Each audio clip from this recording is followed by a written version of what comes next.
Most people don't wake up one day and say, I'm officially caring for my parents now. It usually creeps up slowly, helping with paperwork, attending an appointment, answering more late night calls.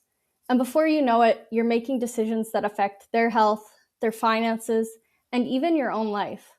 As a financial advisor, I see this transition all the time, and my own family even recently went through it. Hi, I'm Megan Yakabuski from Scotia Management, and today we'll talk about tips for how to care for your aging parents.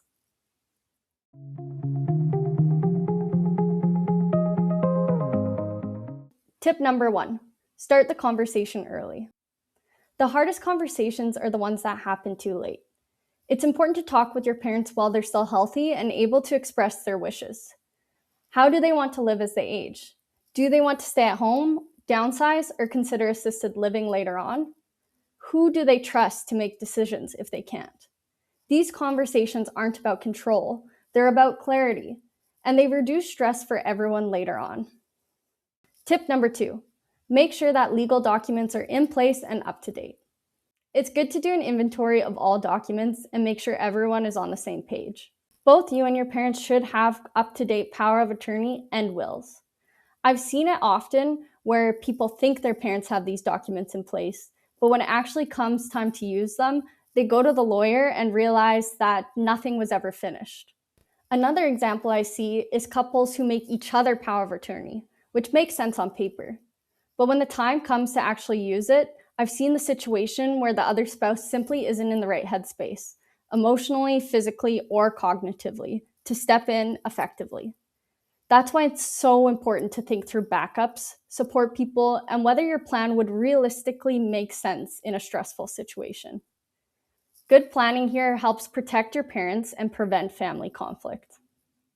Tip number 3, understand how their finances actually work. Many adult children assume they know how their parents' financial situation is set up, but there's actually often gaps. It's important to understand where income is coming from, for example, pensions, government benefits, investments, what major expenses exist today or what could change, and how care costs would be covered if their health declines. This isn't about micromanaging, it's about knowing whether the current plan can support longer life, higher healthcare costs, and unexpected changes.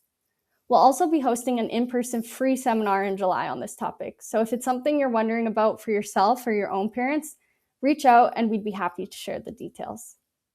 Tip number 4, coordinate care without burning yourself out.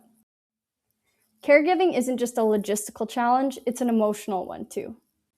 Financial planning can help find opportunities to coordinate professional care where needed, plan for paid support rather than assuming family will do everything, and reduce guilt by putting structure and funding behind decisions.